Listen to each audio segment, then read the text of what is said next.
Momen Nataru inilah pemerintah melakukan intervensi dalam bentuk program-program penyajian budaya lokal. Ingin wisata alam, bisa di Gunung Semeru, bisa kira-kira bisa dipromo dan lain sebagainya. Jadi sifatnya mengintegrasikan antar kabupaten kota.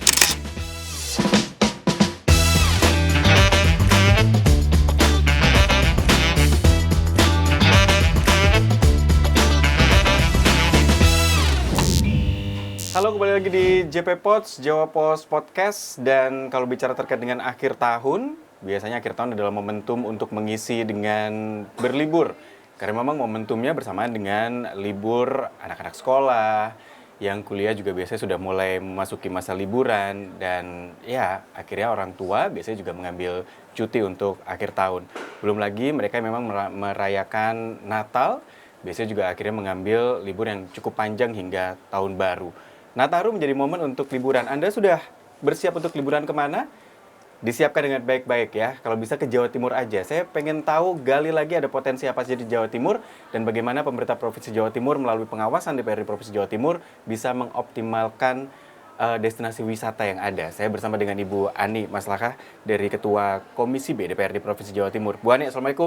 Assalamualaikum warahmatullahi wabarakatuh. Bu Ani, akhir tahun mau kemana dulu nih kayaknya? Saya kayaknya di dalam daerah deh.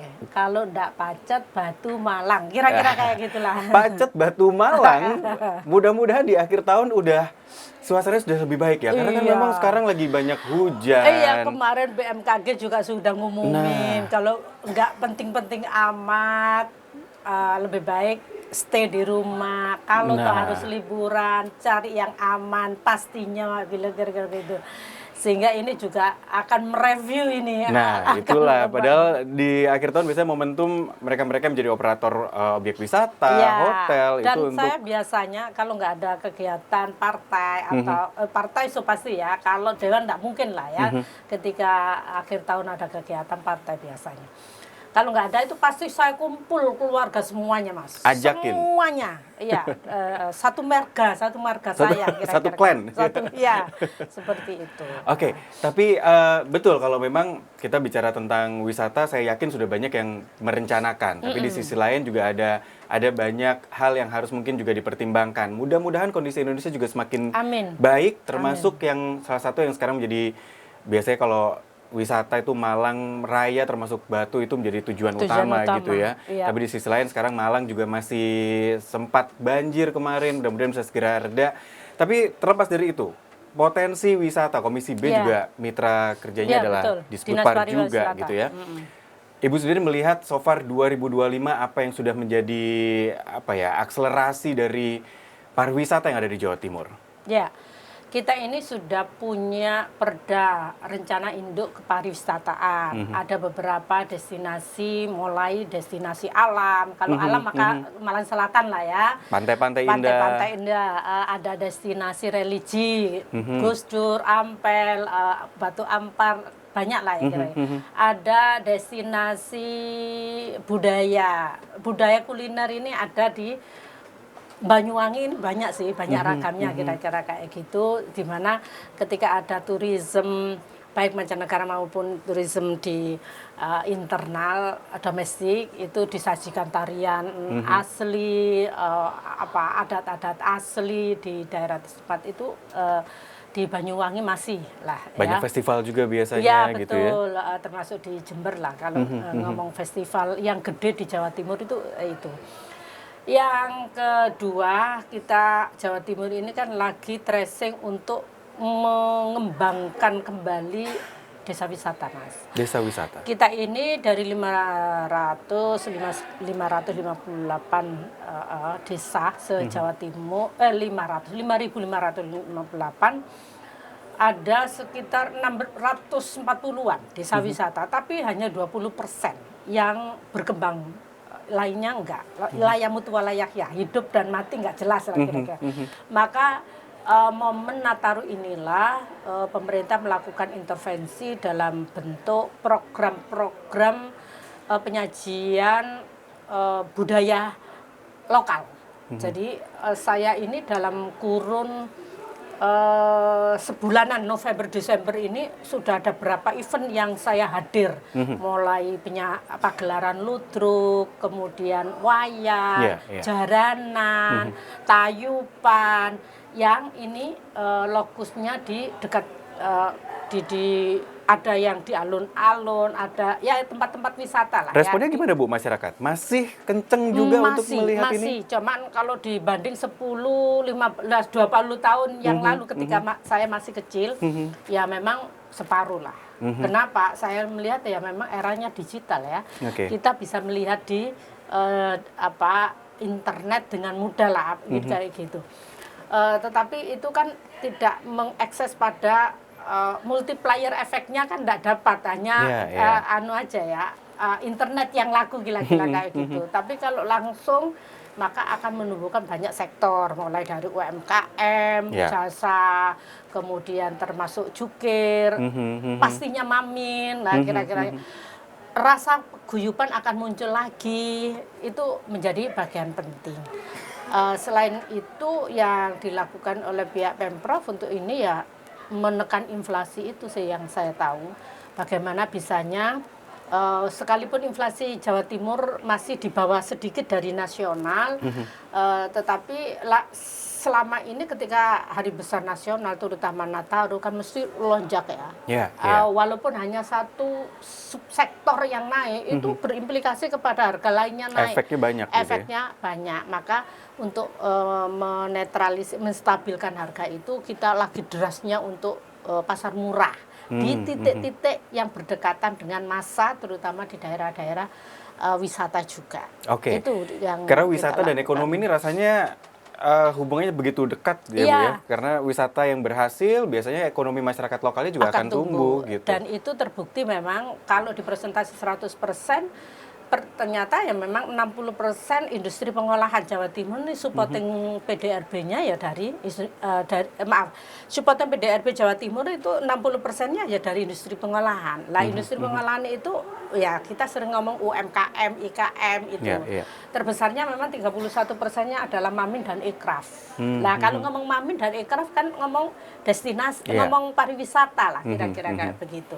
Orang datang pariwisata pasti makan, gitu. Orang datang pariwisata pasti harus dapat oleh-oleh, kira-kira. Inilah yang gitu harus inilah yang harus ditangkap oleh masyarakat kita.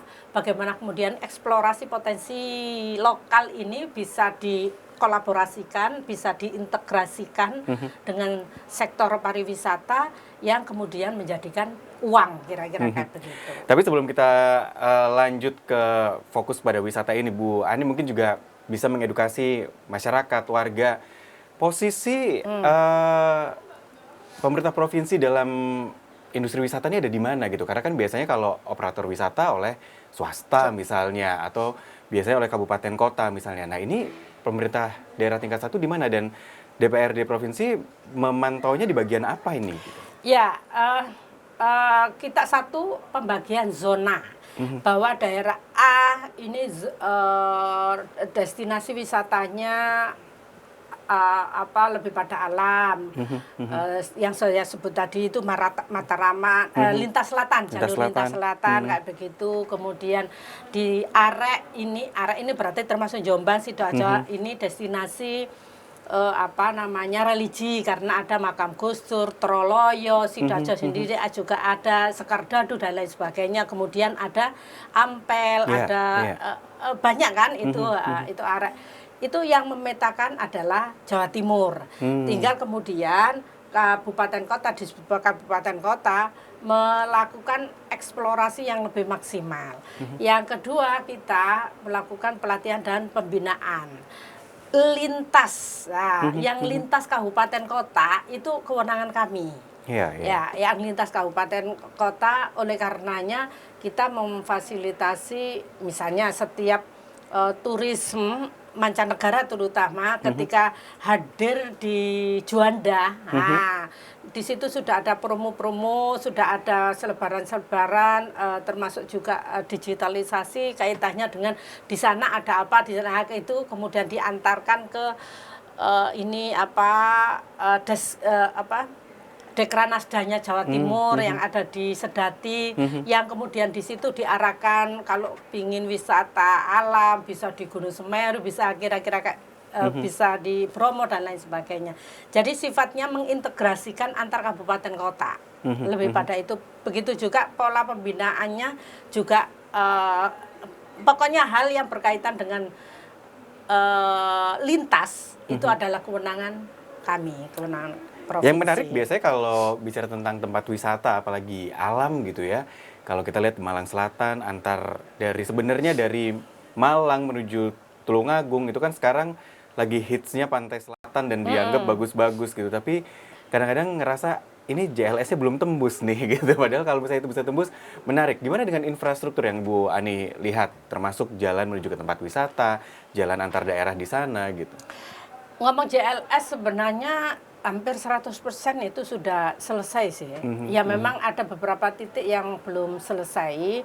Repotnya gitu kan ada kewenangan pusat, provinsi dan kabupaten kota. Kalau kewenangannya provinsi sebenarnya selesai. Kewenangan kabupaten kota untuk pembebasan beberapa titik lah ini yang belum selesai. Karena kadang masyarakat kita ini ketika tahu itu untuk usaha atau untuk pemerintah digedein harganya ada macam-macam kayak gitu. Tiba-tiba naik gitu harga tanahnya. Naik. Sementara yang bangun adalah pihak pusat. Ini yang harus ada koordinasi yang intens untuk bisa selesai segera. Tetapi karena JLS ini masuk Perpres 80 tahun 2019 yang lalu ada beberapa program besar, proyek besar Jawa Timur ada 96 kalau 96 salah satunya JLS, maka ini menjadi skala prioritas. Makanya kenapa ada penerbangan di Kediri, itu salah satunya kan implikasi dari JLS kalau sudah bisa tembus 100%, maka itu akan menjadi salah satu titik hub pertumbuhan gitu ya? Betul, hub pertumbuhan ekonomi di sektor lintas selatan. Sekali lagi Mas, ada beberapa kewenangan yang berbeda. Kalau ngomong jalan utama, maka itu ke pusat. Seperti di depannya Jawa Pos ini, maka itu pusat. Karenanya kalau kemudian lintas selatan ini lebih pada pusat yang lebih berkewenangan untuk melakukan pembangunan.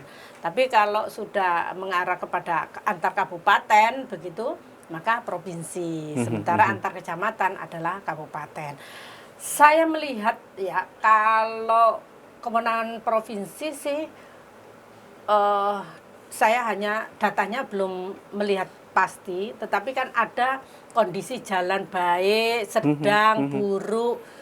Baiknya masih lebih lumayan sih daripada buruknya ya. Tidak lebih banyak buruknya lah ya. Tidak gitu lebih banyak buruknya. Nah ini yang lebih kompeten itu Komisi D ya. Komisi D. Tapi sekilas ketika kita turun bawah ada reses, ada kunjungan, ada apa. Sekilas kalau kewenangan provinsi masih lebih oke saya. Jadi pos-pos yang dianggarkan dari Komisi B, terutama untuk pengembangan pariwisata, serapannya harusnya sudah bisa maksimal ya Bu ya? Iya, ya memang ada sih jeritan beberapa titik akses kemarin itu di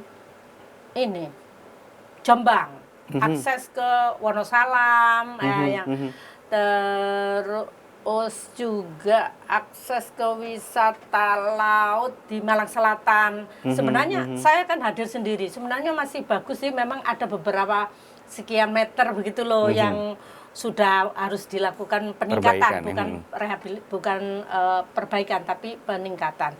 Tetapi kalau sampai ada panjang menjadi sekali lagi kewenangan provinsi loh ya, kewenangan provinsi saya belum melihat sih yang kewenangan provinsi. Tapi sebenarnya kalau Bu Ani melihat dari Tapi saya bagian orang yang setuju infrastruktur ini ibaratnya adalah gula. Ketika ada gula pasti ada semut. Ketika jalannya bagus maka akan tumbuh banyak sektor kira-kira, sehingga itu harus menjadi skala prioritas. Saya bagian dari orang. Betul. Jadi jalan akses tentu menjadi skala prioritas. Mana yang kewenangan dari kabupaten harus bisa diselesaikan, kewenangan provinsi juga harus bisa dimaksimalkan. JLS yang pusat juga harus bisa selesaikan gitu. Nah, dan itu provinsi ada namanya tim gerak cepat kok Mas. Jadi ketika memang ada keluhan, apalagi ada sektor usaha ya, usaha itu ya bisa usaha pariwisata, bisa usaha industri, bisa usahanya masyarakat, maka itu menjadi skala prioritas untuk tersegerakan minimal kalau tidak pembangunan adalah rehab. Ya ditambal Peningkatan sulam namanya, dulu tambal gitu sulam mungkin ya. minimal seperti itu. Nggak harus nunggu anggota dewannya reses untuk curhat untuk menyampaikan itu ya, enggak saya ya? tahu begitu. Karena ada unit sendiri untuk mengatasi itu. Tapi Bu Ani melihat Cuman gini Mas, akses untuk ke wisata-wisata yang ini menjadi cagar alamnya nasional kayak ke ini Probolinggo itu bukan Semeru tapi Tengger Bromo Tengger Bromo Semeru Tengger itu pusat Mas, dan itu lebih pada perhutani karena memang ada pada kawasan hutan kan. Nah begitu-begitu itu yang kita susah. Mau kita bangun salah karena jadi pemerintah itu begini, ada kalanya niat baik, salah cara itu menjadikan babak belur juga. Karena bukan wilayahnya bukan gitu ya, bukan kewenangannya. Betul gitu. lah. Kayak begitu itu yang harus dipahami oleh masyarakat ya. Tetapi karena saya kok optimis karena target pemerintah ini kan swasembada ya, mulai swasembada pangan, beras, garam, protein juga. Lah akses sana untuk menuju sana itu kan ya bagian dari untuk menuju pariwisata karena sekarang ini ada wisata yang terkaitan dengan agrowisata, edukasi pertanian itu kan lagi marak ya. Bagaimana kemudian sawah itu bisa menjadi ladang pariwisata. Lah akses jalan itu kan juga hampir mirip ya arahnya ke wisata-wisata yang itu menjadi cagar alamnya kewenangan nasional. Oke. Wisata ini kan tentu ada kesiapan juga begitu ya, kalau tempatnya bagus tapi ternyata prasarana di lokasi nggak bagus juga akhirnya membuat orang jadi enggan untuk datang gitu. Sebenarnya kalau Bu Ani melihat secara general tantangan dari pariwisata di Jawa Timur ini permasalahannya ada di mana Ibu? Modal? Karena untuk bisa mengembangkan wisata itu kan nggak bisa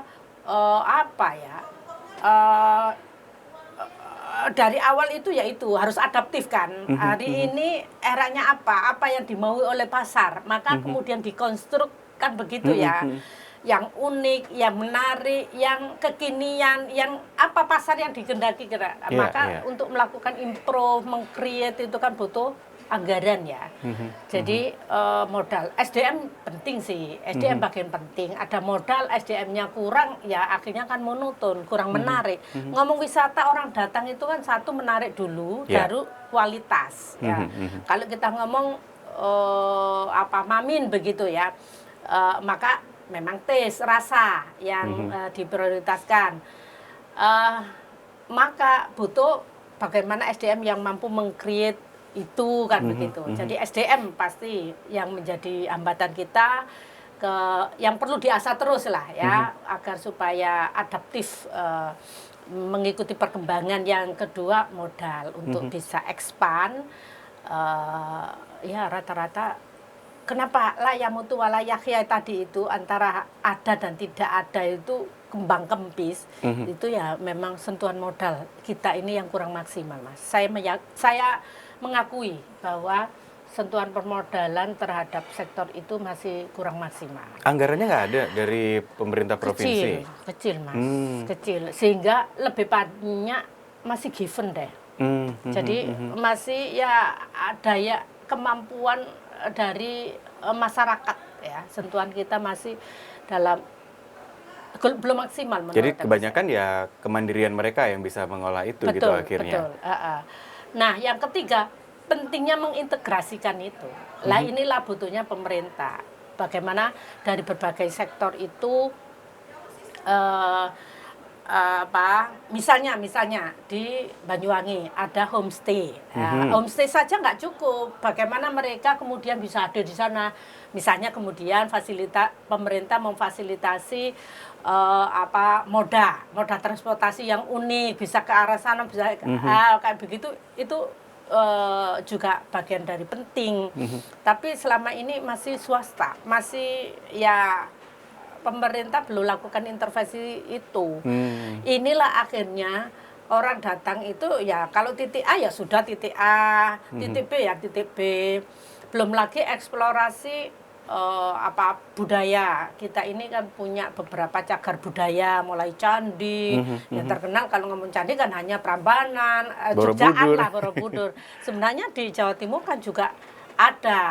Nah, kemarin yang saya sampaikan juga penyajian narasi terkait dengan sejarah itu apa? Itu yang belum bisa kait, bisa ada cerita tentang apa sehingga orang itu menarik. Oh, ternyata dulu itu seperti ini ya di Jawa lah. Nggak cuma ngelihat tumpukan bata aja gitu ya? Nggak hanya batu-batuan kayak Trowulan, itu kan juga kerajaan besar loh, tidak hanya Indonesia tapi Asia. Behind the story-nya luar biasa gitu ya? Betul.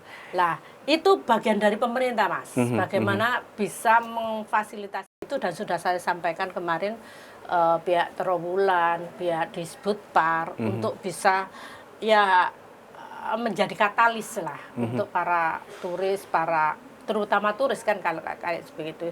Karena terus terang kalau melihat data estimasi dalam Nataru ini akan ada mobilisasi massa dari mancanegara itu sekitar 1,3 juta. Kemudian kalau di domestiknya sekitar 100 juta orang yang kira-kira bergerak akan gitu bergerak. ya. Nah, kalau itu tidak ditangkap dan tidak diintervensi oleh pihak pemerintah, ya akhirnya kan kurang nge-up untuk bisa menumbuhkan sektor ekonomi dari industri pengolahan tadi. Oke, saya coba menjadi perwakilan dari masyarakat penikmat wisata.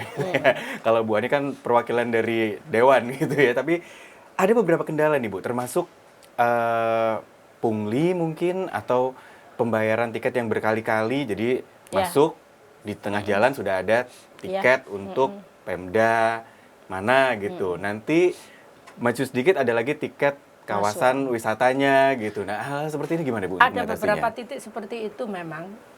Hari ini eranya kan digital. Saya pikir masyarakat sudah pada cerdas. Sampaikan aja di sosmed yang ada. Karena untuk bisa tahu real itu kan kita juga ada keterbatasan ya. Sekalipun kita ini 120 tersebar di seluruh Jawa Timur, tapi kadang-kadang hal-hal kayak begitu tuh kita lewat. Jadi memang kaitannya dengan usaha pariwisata yang ada hubungannya dengan pihak pemerintah, ada perda semacam kayak gitu. Tapi memang lebih pada kabupaten kota. Sekali lagi, karena kewilayahan kaitannya pariwisata itu domain kewenangannya lebih banyak di kabupaten kota, tinggal kita melihat ada nggak perdanya. Selama ada perda, namanya retribusi, Mas. Berarti legal gitu ya? Maka legal. Makanya masyarakat saya pikir bisa melihat bentuk tiketnya kayak apa. Ditanyakan juga nggak apa-apa, itu haknya masyarakat kan. Hari ini kan era transparansi. Jadi nggak perlu canggung, nggak perlu khawatir lah. Tapi sekali lagi, selama itu ada peraturannya, peraturan daerah, maka memang ada kewajiban karena ada layanan. Ada retribusi itu kan karena ada layanan dari pihak pemerintah. Selagi kita membayar, ada tiketnya jelas, yang kita bayarkan 10.000, dapat tiketnya 10.000 gitu ya. APBD misalnya kayak begitu, ya itu bagian dari kewajiban kan ketika mendapatkan layanan. Tetapi ada pure yang swasta misalnya kayak begitu, tentu ya tiket hanya satu kali. Tapi ada kalanya marketing, strategi marketing, Mas. Gimana nih? Pure milik pemerintah, pure milik swasta, tetapi masuk full memang murah 10.000. Tapi ke kolam renang 25.000 kayak ini. Nah, kita nggak bisa nyalakan pihak swasta kalau sudah demikian, bisnis Mas. gitu ya. Karena ini sudah bisnis dan itu bagian dari pola marketing saja untuk orang datang dulu kan begitu. Tapi itu masih lebih baik menurut hemat saya daripada langsung 150 masuk. Misalnya, nanti malah nggak ada yang masuk gitu ya? Ya, satu nggak ada yang masuk. Kalau toh kita masuk, kita nggak suka renang kan mubazir. Nggak semua kita nggak suka pakai gitu fasilitasnya. Jadi lebih baik memang spot-spot. Kalau saya ya. Tetapi nah sekali lagi transparansi. Misalnya di depan loket ditunjukin masuk ini sekian. Saya pikir itu bukan pembodohan dan itu bukan pembohongan juga ya? ya. Tinggal kita mau mencermati apa enggak bagian dari pengumuman itu misalnya kayak Oke. gitu. Jadi masyarakat juga jangan buru-buru menganggap itu pungli gitu ya. Ya. Selagi memang kalau kita bayarkan, sekali lagi misalnya bayarnya 10.000, kita dapat tiketnya yang tertera juga 10.000. Kecuali kita bayar 10.000, tuh tiketnya cuma 7.000, yang 3.000 kemana gitu ya. Tapi oke, di menit-menit terakhir nih Bu Ani, kalau rekomendasi Anda, wisata di Jawa Timur. Ya, Kan banyak nih, wisata alam ada, religi juga banyak pilihan gitu ya.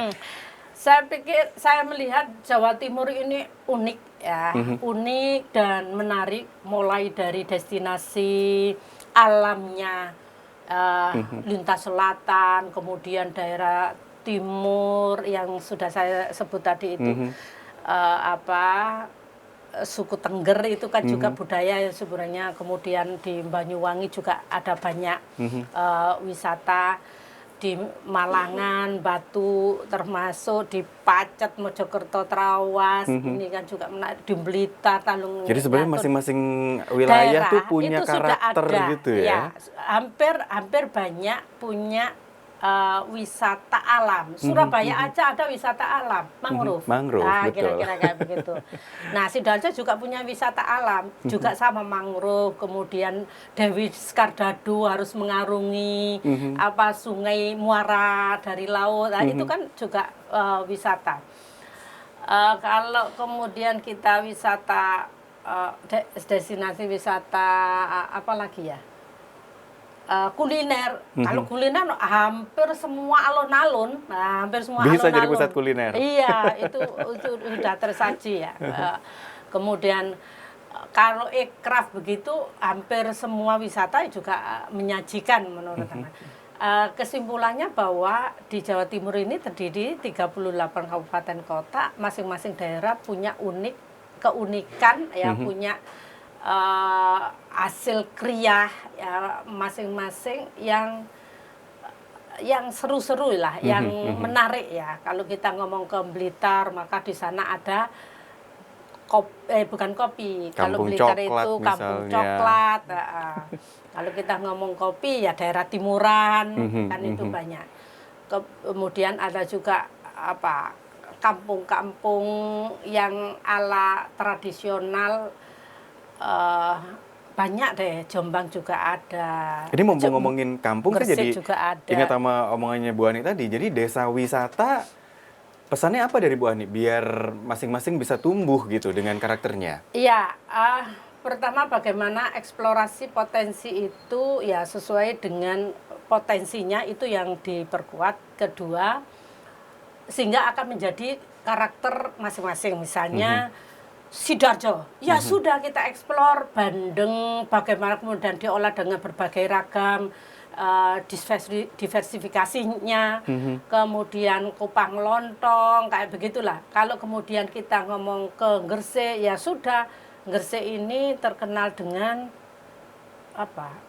ini ya, Kerawu banyak ya, kerawu juga Bandeng kayak begitu. Yang itu harus diintegrasikan. Mengintegrasikan ini yang susah dengan berbagai sektor.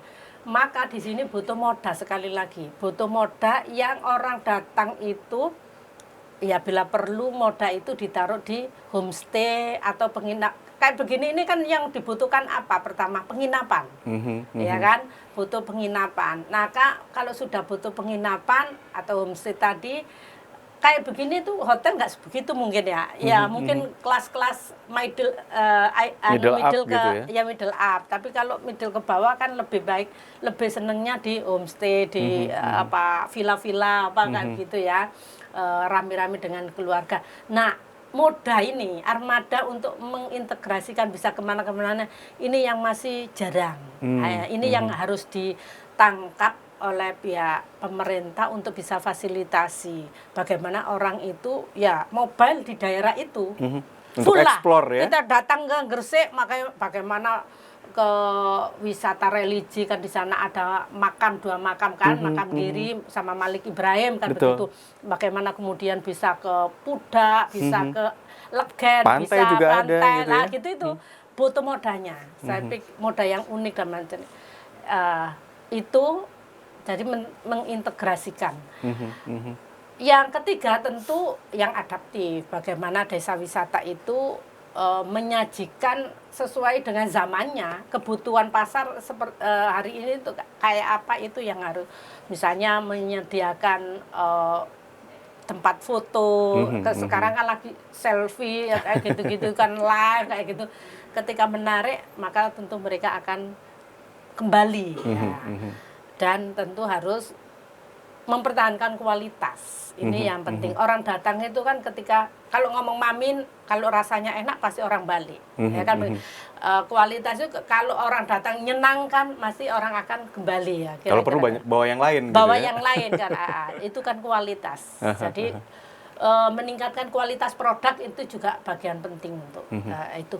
Nah, fasilitasi pemerintah yang lain saya pikir membuat event, Mas. Saya lupa membuat event-event besar yang ditaruh di itu, karena itu juga akan mendorong untuk desa wisata atau pariwisata semakin menggeliat, semakin ramai, semakin banyak orang datang. Karena orang akan datang dengan event itu dengan promosi yang masif gitu ya, dan akhirnya imbasnya untuk masyarakat setempat. Karena memang event ini kan biayanya kan mahal, maka pemerintah fasilitasi itu. Dan sudah sih kita lakukan yang tadi saya sampaikan, saya 2 bulan ini mobile ke beberapa titik ya dalam rangka agar menjadi agregat kembali lah untuk bisa tumbuh itu.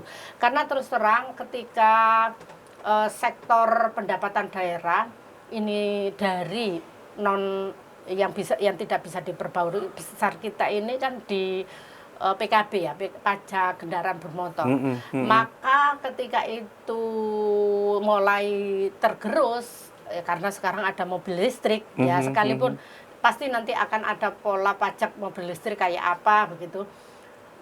Sektor pariwisata inilah salah satu sektor yang bisa mendulang tumbuhnya ekonomi yang berimpak kepada peningkatan PAD. Pemasukan daerah juga. Pemasukan gitu daerah ya. juga. Oke, jadi intinya akhir tahun silahkan berwisata di Jawa Timur, ujung barat, ujung timur, utara, selatan. Semuanya punya karakter masing-masing. Masing-masing ada karakternya, mau alam ada, religi ada, kuliner jelas ada di mana-mana dengan rasa dan jelas suasana yang beda-beda. Aircraft juga bisa dinikmati di sana. Nggak perlu keluar negeri. Nggak usah keluar negeri juga, effort. Tapi sekali lagi tetap memperhatikan kondisi sekitar dan keamanan ya. Iya. Karena wisata harapannya bisa bikin bahagia, refresh juga. Iya, Ini kalau anggota Dewan sih akhir tahun kemarin udah banyak pekerjaan yang harus diselesaikan. Akhir tahun tinggal Perlu melihat. Sambil healing, sambil melihat nih ya gitu. Apalagi nih yang dikunjungi, oh ternyata jalan provinsinya masih ada yang kurang misalnya. Oh desa wisata masih ada yang kurang. Tugas Bu Ani untuk bisa mengamati itu semua nantinya. Bu Ani terima kasih sudah bersama kami di JP Pots. Kita jumpa lagi lain waktu. Sehat selalu Bu Ani. Amin, amin, Assalamualaikum warahmatullahi wabarakatuh. Dan juga pemirsa, wabarakatuh. kita jumpa lagi di next episode di JP Pots. Saya Disan Nugraha, sampai jumpa.